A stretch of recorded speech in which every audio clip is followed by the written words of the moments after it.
잘 지내셨습니까? 네. 오늘 영적 여행을 다시 시작합니다. 성부와 성자와 성령의 이름으로 아멘. 오늘은 정신이란 무엇이고 영이란 무엇인가에 대해서 생각해 봅니다.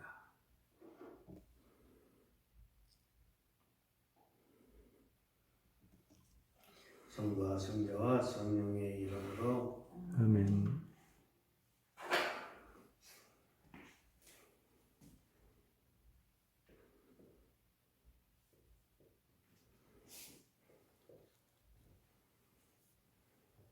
정신과 영,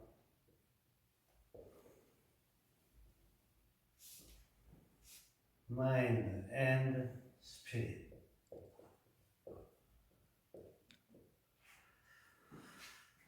결국 나에 대한 이야기를 하고자 하는 것입니다.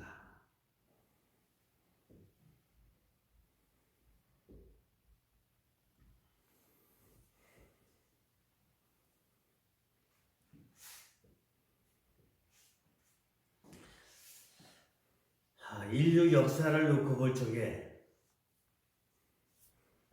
정신과 영이 인간에게뿐만 아니라 우주의 이런 모든 변화에 가장 중요했던 문제가 정신과 영이었다 생각합니다. 몸은 정신이 결정 내리는 대로 행동으로 옮길 때 사용되는 것입니다.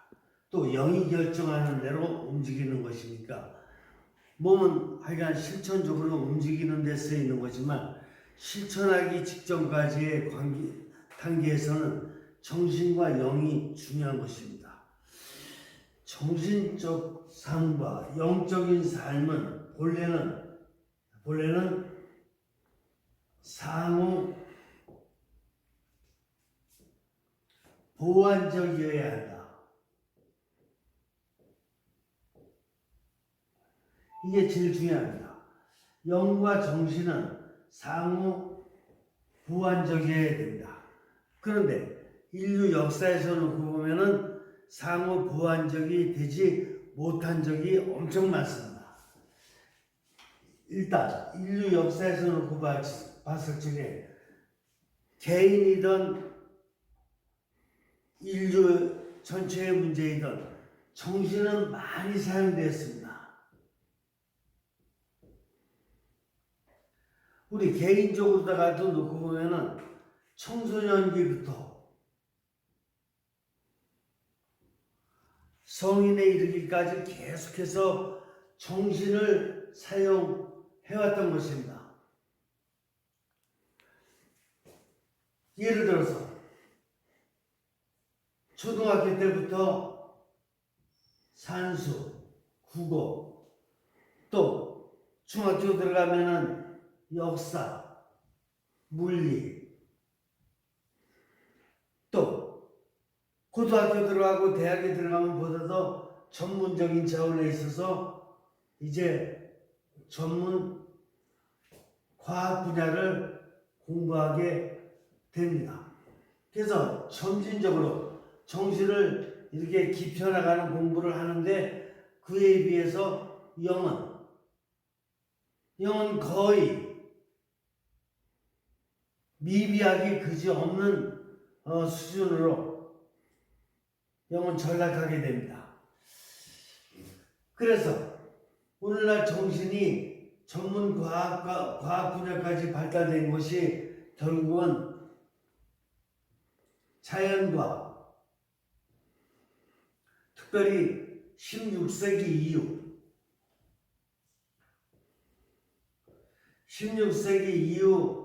발달하기 시작한 이 자연과학이 지금 한 500년에 걸쳐서 500년 동안에 엄청나게 500년간 엄청나게 발전을 해왔습니다. 그래서 오늘날을 AI 시대라고 아티피셜 인텔리전스 그 인공지능의 시대까지 발전이 되어 왔습니다. 그래서 인공지능 시대는 게 뭐냐 하면은 이제 AI가 인간의 능력을 초월한다라는 거 아닙니까? 능가한다라는 거 아닙니까? 그러니까 인간이 가진 지능보다도 오히려 AI 로봇가 가진 지능이 더 유능하다 이렇게 되지 않습니까? 그래서 지금 이런 AI 분야가 의학 분야에서 사용되고 있고 또 장차 교육 분야도 AI가 여러 가지를 갖다 더 잘 인간보다 가르칠 수 있다. 또 백화점에서 모든 서비스하는 일도 AI, 음식점에서 서비스하는 일도 로봇. 이렇게 지금 많이 바뀌고 있고 은행의 모든 업무도 AI로 대체될 수 있다. 그래 되면 향후 2040년 내지 50년대 들어가게 되면은 인간이 지금 현재 하고 있는 직종의 한 7, 80%를 AI가 점할 수 있다. 이렇게 얘기되는 거 아닙니까? 그러면 인간이 어떤 걸 정하느냐? 이 AI가 인간이 어떤 걸 정하느냐? 인간의 영을 정하느냐? 그렇지 않습니다. 인간의 정신적으로 하는 일을 갖다 도맡아서 한다는 거 아닙니까? 정신과 육신적으로 하는 일. 이거를 갖다가 AI가 도맡아서 한다는 것이고 또 한 가지 위험이 있습니다. 뭐가 위험하냐? 바이오 케미스트리.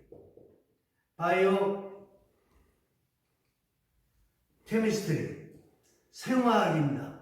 이 생화학이 전문 분야로다가 한 20여 종이 있습니다. 그래서 이 인간과 이 생물에 대한 이런 여러 가지 세포를 위시해서 아주 분자 원자에 이르기까지 세밀하게 연구를 해나가는데 이 연구를 하다 보니까 인간이라는 것이 육신에 대한 연구가 되고 정신적인 것까지도 완전히 세포적인 차원에서 연구가 되다 보니까 예를 들어서 생화학에서 연구되는 이런 세포 DNA에 대한 연구를 인간에게서 다 빼면은 영이 설 자리가 없다라는 것입니다. 그러니까 영은 과거에 생각해왔던 이런 영의 어떤 능력 이런 것 같은 거를 오늘날에 가늠할 수가 없는 것입니다. 인류 역사상 한 300만 년 동안에 영의 역할은 어쨌든 샤머니즘적인 차원에서도 대단히 중요했죠. 그러니까 홍수가 내려도 그렇고 가뭄이 와도 그렇고 벼락이 쳐도 그렇고 아니면 그 이외에 여러 가지 농사를 짓는다든가 하여간 인간 삶살이에 필요한 모든 것을 다 신에게 이렇게 귀의했던 게 틀림이 없습니다. 그러니까 신의 어떤 힘을 끌어당길 수 있는 사제라든가 아니면 무당언니라든가 어떤 이런 사람들의 역할이 대단히 중요했던 것이 틀림없습니다. 심지어 병이 났는데도 이렇게 어떤 치유를 갖다 받는다든가 이런 일이 너무나 많이 있었던 것입니다. 300만 년 동안에 계속되어 왔던 것이 지금부터 한 1만 년 전에 농업혁명이 일어남으로써부터 시작하더니 인간의 인지가 계속해서 발전되고 그러더니 극기하는 16세기부터 이룩한 이 자연과학을 위시한 여러 가지 인체공학이라든가 생명공학에 관계되는 이런 발전이 일어남으로써 해가지고 인간 육신과 인간 정신이 했던 모든 일을 갖다가 다른 걸로 대체할 수 있다 이겁니다. 오히려 인간이 하는 것보다 더 잘. 우리나라에서도 번에 알파고와 이세돌 바둑했는데 누가 이겼습니까? 물론 이세돌이 한 번 이긴 적이 있습니다만 거의 90% 이상을 패한다라는 것이 증명이 되지 않습니까? 그러니까 인간이 했던 육신과 정신적인 일을 갖다가 다 로봇이 AI가 도맡아서 할 수 있다라고 그랬을 적에 그러면 앞으로다가 향후 인간은 어떤 공부를 해야 되는가? 인간은 어떤 직업을 위해서 준비해야 되는가? 인간의 향후 건강은 누가 책임질 것인가? 이런 여러 가지 문제들이 대두되고 있는 것이 오늘날 현실적인 문제 아닙니까? AI와 더불어서 바이오 케미스트리, 생화학적인 이런 문제는 인간의 300만 년 동안에 지켜왔던 인간의 본질을 아주 뿌리부터 흔들고 있는 것입니다. 그러니까 이때 바로 저는 정신이 뭐고 영이 뭐냐, 바로 이렇게 AI와 바이오 케미스트리가 생길 때까지는 정신적인 알고리즘을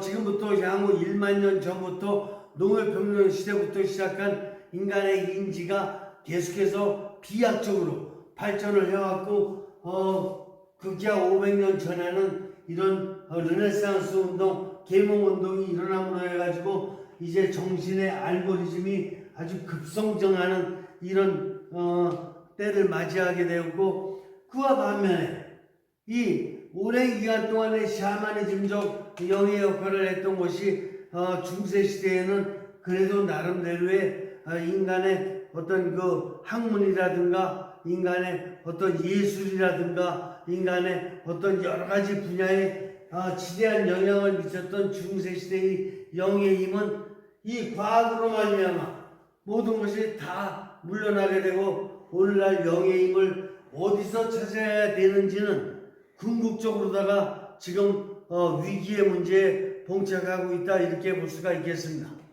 바로 이런 시점에 있어서 저는 이 정신의 역할이 무엇이고 영의 역할이 무엇인지를 인간은 분명하게 이렇게 구분할 줄 알아야 되겠고, 그 정의를 정확하게 내릴 줄 알아야 된다, 이렇게 보는 것입니다. 인간이 영이 없이 살아갈 수가 있느냐? 이렇게 AI 시대와 바이오 케미스트리 시대를 통해서 인간이 당장은 조금 이렇게 편안하고 이렇게 좀 행복한 삶을 살아가는 것 같지만, 사실 그 문제도 좀 더 깊이 있게 따지는 거 보면은 소수의 엘리트들, AI를 만들고 바이오 케미스트리를 만드는 이런 걸 통해서 부와 명예를 축적할 수 있는 소수의 엘리트들은 행복할 수 있겠지만, 대중들은 점점 더 이렇게 소외되고 점점 더 빈곤한 처지로 떨어져 갈 수밖에 없다는 것이 바로 오늘날 전문가들의 이런 미래에 대한 전망이 아닙니까? 사실 옛날 농경시대부터 시작해가지고 계속해서 과학의 발전이 이루어질 때마다 소수의 지배자들은 행복했을지 모르겠지만, 점점 더 다수의 어떤 국민들은 아주 비참한 삶보다 노예의 삶으로 전락되어 왔던 것이 인류 역사라고 놓고 봤을 적에, 바로 이런 과학적인 발전이 오히려 더 인간들을 행복으로 만들어주는 것이 아니라 소수의 엘리트를 위해서는 좋지만 대중을 위해서는 점점 더 낙후된 삶으로 전락시킨다는 것이 이런 평가라고 봤을 적에, 오늘날 인간의 본질을 다시 회복해야 된다는 것은 대단히 중요한 과제다, 아니할 수 없지 않습니까? 인간의 본질은 뭡니까? 인간의 본질은 정신의 혈태로 아닙니다. 정신을 뛰어넘어서 인간 정신 이상의 이런 보다도 완전한 의미, 보다도 완전한 목적, 보다도 완전한 목표를 구현해낼 수 있는 영의 힘이 함께 있어야지만이 AI도 제대로 개발할 수 있는 것이고, 바이오 케미스트로도 인간을 위해서 질병 퇴치라든가 아니면 여러 가지 다 좋은 목적으로만 사용될 수 있을 텐데, 그렇지 않고 영의 힘이 없는 가운데서의 AI라든가 바이오 케미스트로는 너무나 많이 잘못된 쪽으로다가 과학을 이용할 수 있다는 것을 인간은 절실히 깨달아야 할 것입니다. 그러한 의미에서 우리는 이제 영의 과학 시대를 우리는 꼭 열어가야 된다, 저는 강조를 하는 것입니다. 영이 그동안 그냥 쉽게 얘기하는 그냥 영성생활을 해라, 아니면 그냥 나름대로 힌두교는 힌두교, 이슬람교는 이슬람교, 그 다음에 유대교는 유대교, 또 불교는 불교, 유교는 유교, 그리스도교는 그리스도교, 나름대로의 영성생활이 있지만 다들 자기네 나름대로 고집하는 영성생활 이런 것이 아니라 창조주 하나님께서 본래 이 세상과 인간을 창조하셨을 때 주신 바로 그 영의 힘, 그 영의 힘은 인간이 만들어놓은 그 여러 종교의 갈라진 같이 갈라지는 것이 아닙니다. 영은 대단히 모든 것을 다 포괄할 수 있는 힘인데 힌두교 것도 이슬람교 도 유대교 도 그리스도교 것도 불교 것도 다 통합돼도 하느님께서 본래 원하시는 영의 힘을 찾아내기는 아직도 부족하기 한이 없는 것입니다. 그런데도 불구하고 인간은 자기들이 만든 종교를 가지고 그냥 자기들 나름대로의 영성생활을 마치 영을 대변하는 듯한 이런 식으로 다 잘못 생각하고 있으니까 오히려 그동안의 역사 안에서 수많은 종교 전쟁도 이루어져 왔고 오늘날까지도 종교의 본질이 뭐냐, 정말 인간의 고통을 갖다가 해소시켜주고 세상에 소외받은 자들에 대한 어떤 이런 사람들을 갖다가 조금이라도 보다 더 좋은 삶으로 연결해주고 또 세상의 지배자들 엘리트들이라고 하는 사람들도 참 인간상을 가질 수 있도록 도와주고 이렇게 하는 역할을 갖다가 종교가 사실 했느냐, 바로 이런 것은 지금 모든 종교를 떠나서 궁극적으로 물어야 될 질문이라고 생각을 하는 것입니다. 그것이 바로 오늘날 정신과 영의 문제를 똑바로 우리가 직시할 수 있을 적에 바른 종교, 바른 인간상을 우리가 정립할 수 있는 계기가 될 수 있다. 저는 앞으로 지금 이 짧은 시간 동안에는 이 의미가 있는 깊이가 있는 이 영의 본질을 다 얘기할 수 없습니다. 저는 오늘 이 시간으로다가 이렇게 질문만을 이게 던져놓고 있지만 앞으로다가 저도 시간 되면 계속해서 정신과 영의 본질에 대해서 깊이 있게 강의를 할 것이고 이 강의를 듣는 여러분들도 그냥 희미하게 정신과 영 그냥 이렇게 생각할 것이 아니라 정신이 만들어왔던 자연과학의 AI의 알고리즘 또 바이오케미스트리의 알고리즘의 발전과 마찬가지로 정신의 또 한 축인 영과의 이 상호 보완적인 이 관계 안에서도 나름대로의 더 깊이 있는 알고리즘을 쌓아 나가야지만이 참된 인간으로서의 책임성 있는 생활이라는 것을 깨닫고 앞으로 정신과 영 사이의 관계 거기서 나오는 알고리즘을 제대로 쌓아갈 수 있는 이런 삶을 살아갈 수 있도록 나름대로 깊은 각성이 있어야 할 것입니다. 오늘 여기서 마칩니다.